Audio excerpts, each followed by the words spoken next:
Incredible! Ang gitnang bahagi ng Northern Luzon ay isang mountainous area dahil dito makikita ang pinakamalaking bahagi ng Sierra Madre Mountain Ranges. Kasama na dyan ang Cordillera Region. At dahil dito ay maraming mga riders ang gustong madaanan ng ilan sa mga mountain passes dito at kasama na rin ako doon. Sa nakaraang video ay binahin natin mula Narvacan, Ilocos Sur hanggang sa Bangue d'Abra. Nabisita rin natin ang isa sa mga tourist destinations nila, ang Rolling Hills sa Tinay Gabra. Kung may isang mountain road na dapat mong madaanan ay ang Abra to Ilocos Norte Road dahil bukod sa thrill pagdadrive ay napakaganda rin ng tanawin dito. 100 kilometers mula Bangue d'Abra hanggang sa Laoag City. 2018 pa lang nung plinano kong daanan ito pero ngayon ko lang talaga magagawa. Samahan niyo ako muli at ating pasadahan ng isa sa mga mountain roads sa Northern Luzon. Sama kayo sa rides ko.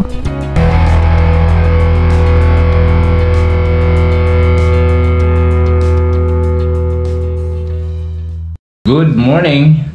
So dito tayo sa Bangue d'Abra, dito sa bayan mismo. Dito na tayo nakapag-overnight. Ilocos Norte mula rito, around 2 hours lang naman. Since nandito na tayo sa Abra, meron actually daan na kukonekta mula dito sa Abra papuntang Ilocos Norte. At yun ang dadaanan natin yun. At syempre bundukin yung dadaanan natin. Ay maganda pong tanawin doon, in-expect ko yan. First time ko rin dumaan dito actually. So mula dito sa Bangued, pupunta tayo dito sa Laoag City, doon sa Ilocos Norte. Itong haba ng biyahe na to ay 101 kilometers. So napakalapit lang siya actually, malapit lang siya. At ayon sa Google Map, 2 hours and 38 minutes lang lalakbayin to. Pero syempre, pag nandyan ka na ay mapapatigil ka dyan. Ang unang bayan na matutumbok natin pagdating natin sa Ilocos Norte ay Nueva Era. Ayan, ito na po yung babaan ng bundok. And at the same time, dyan na rin po ang checkpoint ng Ilocos Norte. So dalawa pong checkpoint dyan, either dito sa Badok, Ilocos Norte kung dito kayo dadaan sa baba.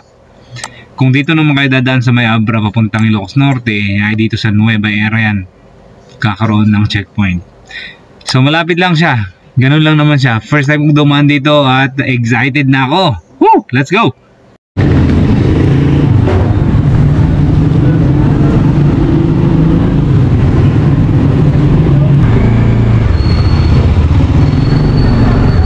Ito, palis na tayo dito sa Bangue d'Abra.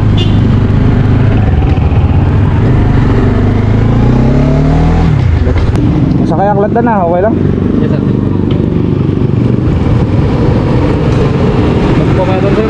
Ya? Magpumeter. Kabanak di ka, Laoag. Laoag. Kabunak si Ilocos, si Dalman.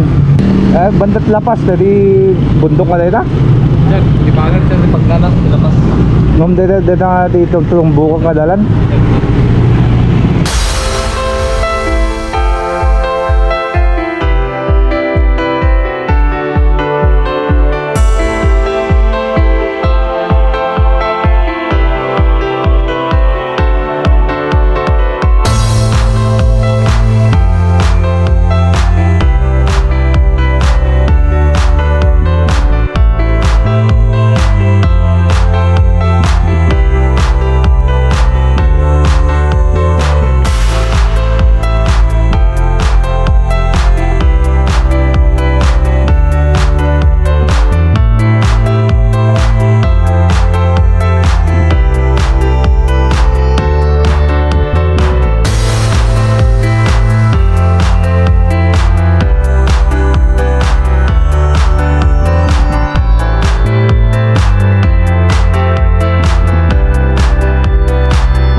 Ang ganda.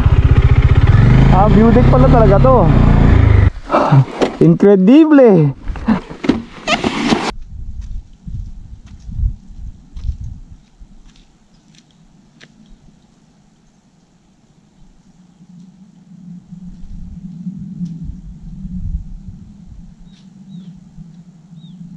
Ito yung isa sa mga view deck na pwede nyong madaanan kapag kayo pupunta sa kabunduang ito.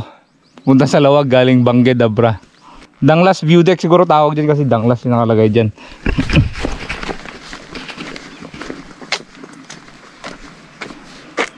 Parang lagoon. Maganda to.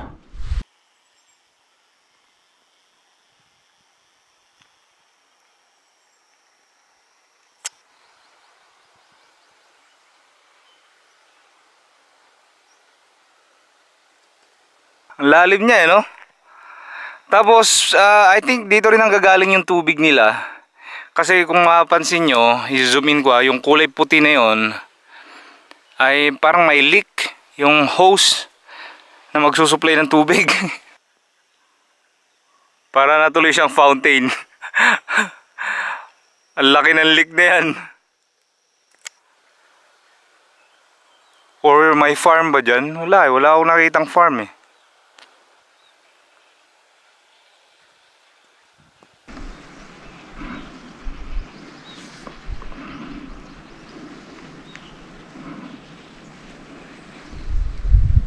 Alright, taas.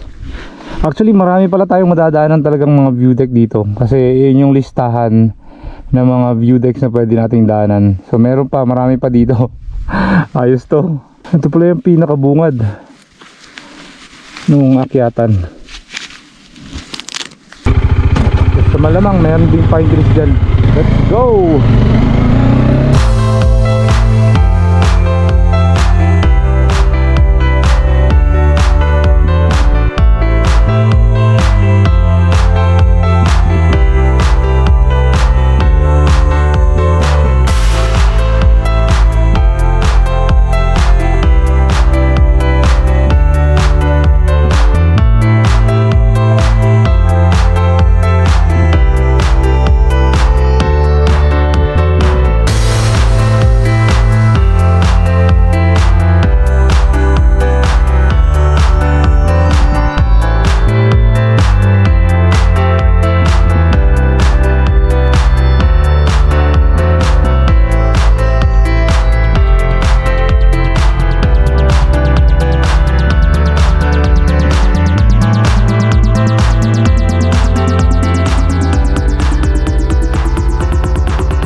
Pine trees na oh. May mga ilaw na pati dito. Mga solar.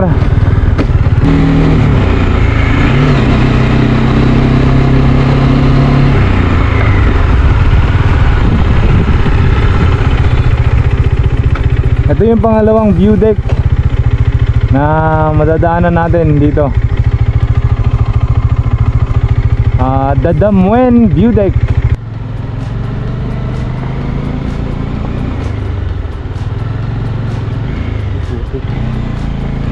Ay sa rough road na to.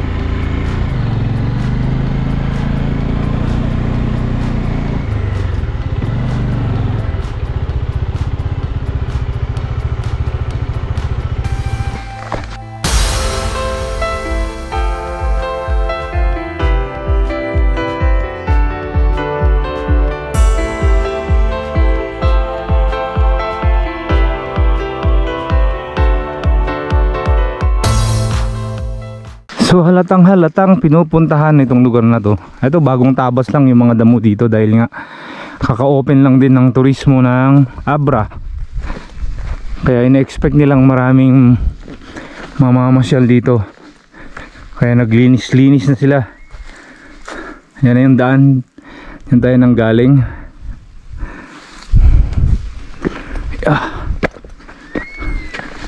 Grabe ang daming lawin dito.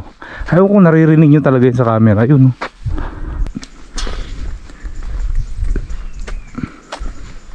na yan dadaanan natin paakyat. Alright, banda rito lumalamig na talaga. Lumalamig na siya. Ang sarap naman tumambay dito. Meron tayong kasama rito, si Sir. Nung kanina pa si Sir.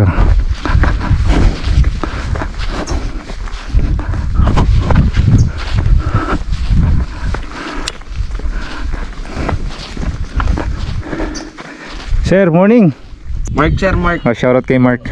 Sige. Taga Abra. Ikaw pala si Mark TV.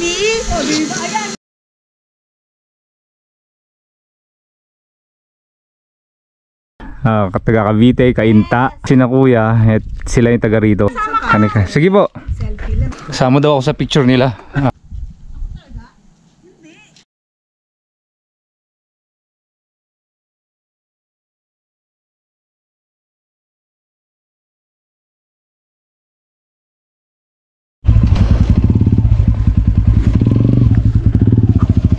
Ingat! Yan si Mark, taga Bangged Abra lang din. At papahapahangin lang din daw siya dito. Meron daw kanina galing Cebu, dumaan sila rito. So iniisip ko baka naglulup yung mga Philippine loop.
Ito, pwede rin mag-camping dito.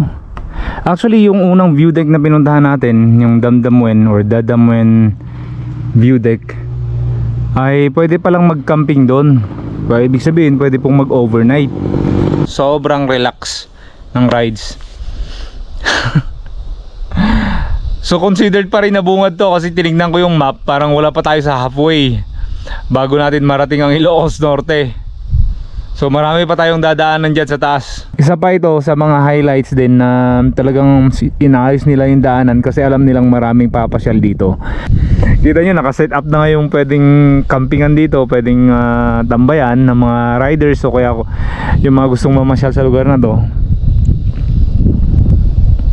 Diba? Sulit na sulit. Woo! Panalo.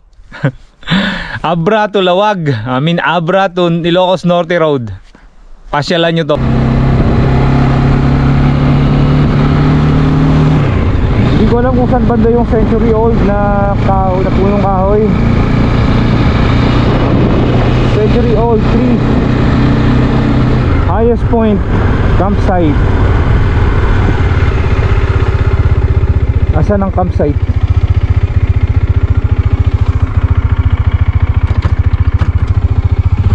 So ito yung pangalan niya. Tigil nga tayo saglit.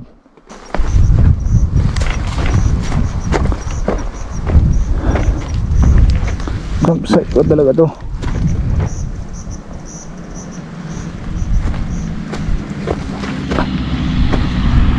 Ito na sila, sina ate.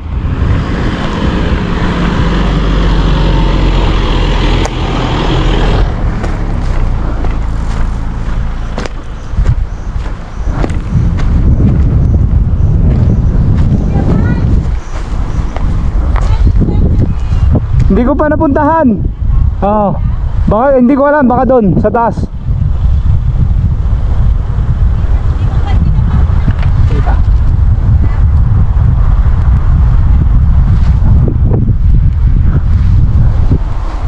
Si ate taga-Kainta. Meron ba itong campsite na itong sinasabi na ito? Dito ba? Wala naman. Bangin na yan eh. Tuloy ang ligaya. Let's go.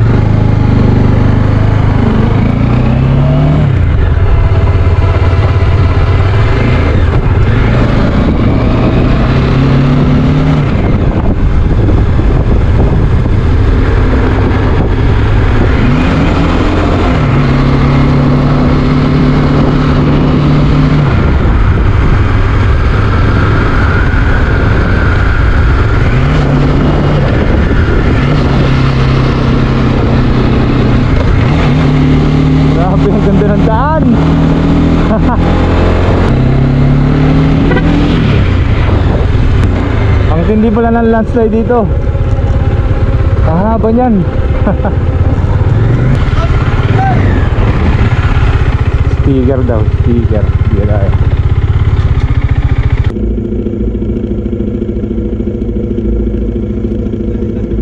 More than halfway na to. Manila. Malabon, wey. Mike, ito yun. Dito nga yun. Mike. Hello, boss.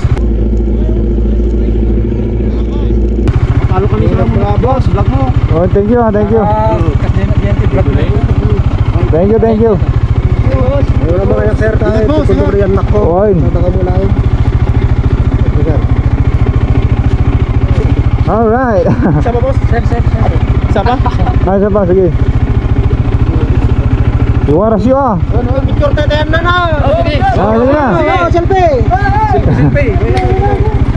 DPWH? Ayun, DPWH. Shout out nga pala, DPWH. Okay. Ono. Ayos tong lakad na to ha, pati sa bundok. Thank you.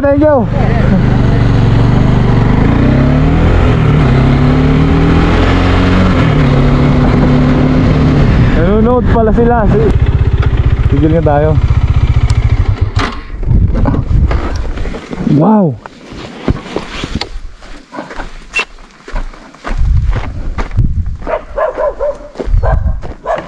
Grabe yan, oh. Tuyong-tuyo na yung ilog. Pero I think malapit na tayo. Hindi ko sigurado kung Ilocos Norte na to. Double check natin sa map. Kasi walang signal dito ng cellphone. Sa part na to, most likely Ilocos Norte na to. Ilocos Norte na yan. So konting baba na lang. Nueva Era na pala to. Shoutout nyo pala sa pinsang ko dyan sa Nueva Era, si Lovely Cali Flores. Sa may unahan, Nueva Era view deck. Pero yung century old tree, maganda pa rin naman ng mga view kahit di natin napuntahan yung century tree. Kahit sina ate kanina yung naka Innova, hinahanap din nila yun. Ako hindi ko na nakita eh. Itong may ambon na. Ito ambon na to, ulan na to. Kupo, pwede tayo makisilong muna itong kinakuya.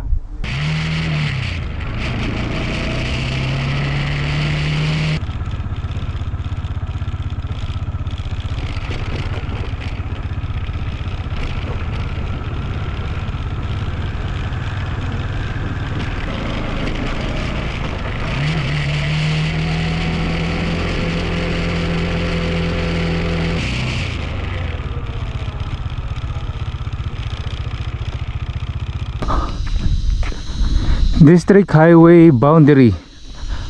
Alright. So ito na yung boundary ng Abra at saka Ilocos Norte. So part dito, gaya na sabi ko sa inyo kanina, Nueva Era.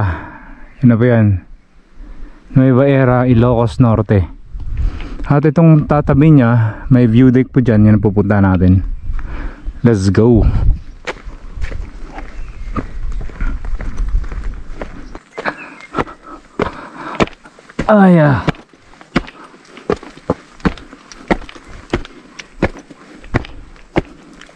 Sayang hindi natin nakita yung century old tree.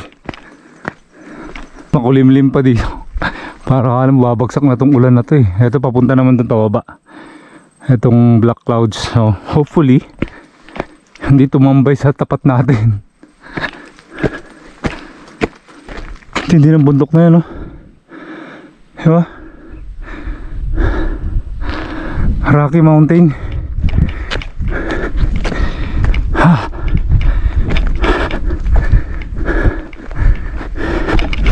Ito yung picnic ground. So malamang pwede rin mag tent dito, mag overnight, moto camping. Ay meron nga oh.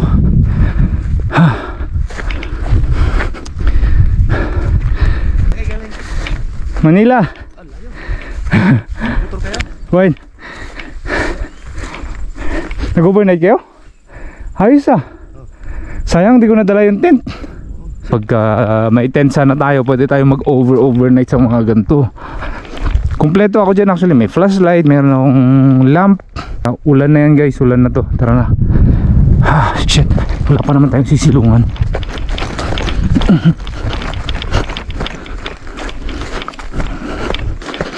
Alright, sa ngayon maghanap muna tayo ng masisilungan.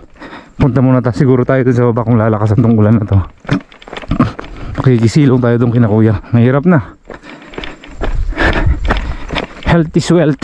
Priority natin yan. Kasi hindi tayo makakabiyahe pag magkakasakit tayo dyan. Mahirap na. Yung kapote natin pwede na rin naman, kaso meron pa rin eh, nababasa pa rin ako dun, lalo na pag sobrang lakas ng ulan. Banda dun sa taas oh, walang ulan. Dito lang talaga yung makulimlim. Kita nyo yung mga bahay-bahay sa baba. Doon tayo makikisilong kung lalakas tong ulan na to.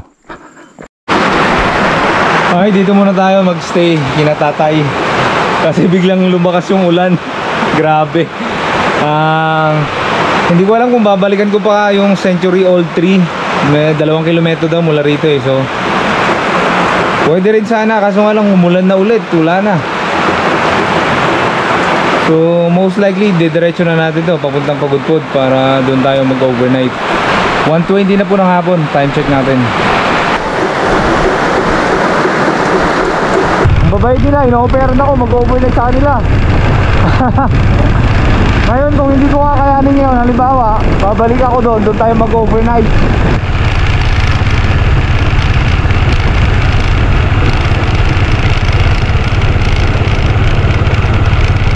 So on the way pa rin tayo sa baba. Napakalapit na natin sa Nueva Era bayan. Dito hindi masyado na ulan.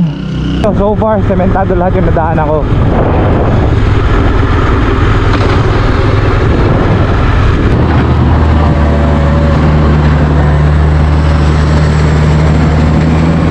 Buti nga hindi inulan dito.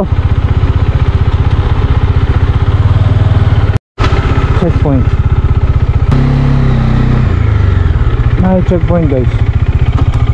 Nueva Era Municipal Hall. Ganda ah. Dito na tayo sa Dingras, Ilocos Norte. Itong lumang ano dito, church. Tingnan natin.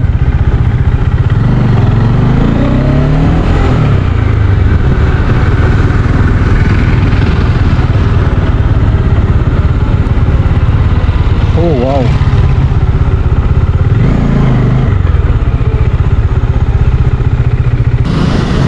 Super old na church na to. And most likely may ano na renovate na rin to. Halata nga may mga nakatapal na mga semento. So siguro panahon pa to ng Kastila. Tingnan natin yung history na ito, kung may nakasulat dyan. So ayan, meron ng coating na pinatong mga semento na yan. Kasi tinapal semento na rin to.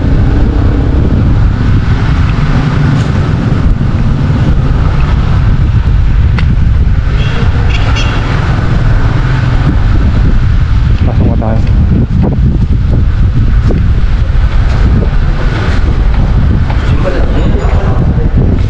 Sabi yan, luwag din pala na ito. Heritage Church. Let's go. Lawag City na tayo. Malayo-layo pa to sa Pagudpod. Sana nga hindi sila maghigpit sa Pagudpod. So ito, dumating na tayo dito sa Lawag. Actually kanina pa ako dumating. Time check nga pala natin ay 8 PM. Kanina pa ako dumating, mambay lang talaga ako doon sa may tulay. Dito tayo mag-overnight. Yeah, kita-kita ulit tayo sa susunod na video. Medyo matatagalan nga lang yung susunod na video pa dito dahil nagta-travel tayo, mahirap po pagsabayin yun. Yung mag-edit ka, tapos nagta-travel ka, nakakapagod po yun. So, mas priority natin yung travel, magpahinga. Para may kinabukasan, may lakas ulit tayong magbiyahe. Ganun talaga yun. Na-enjoy ko kanina, grabe. Na-enjoy ko yung daan na yun. Except na umulan, yung malapit na tayo dun sa Ilocos Norte. Siguro mag-stay ako dito ng 2 araw para makapag-set up tayo. Alright! Salamat po sa panonood at again, antabayanan niyo yung mga susunod pa nating videos.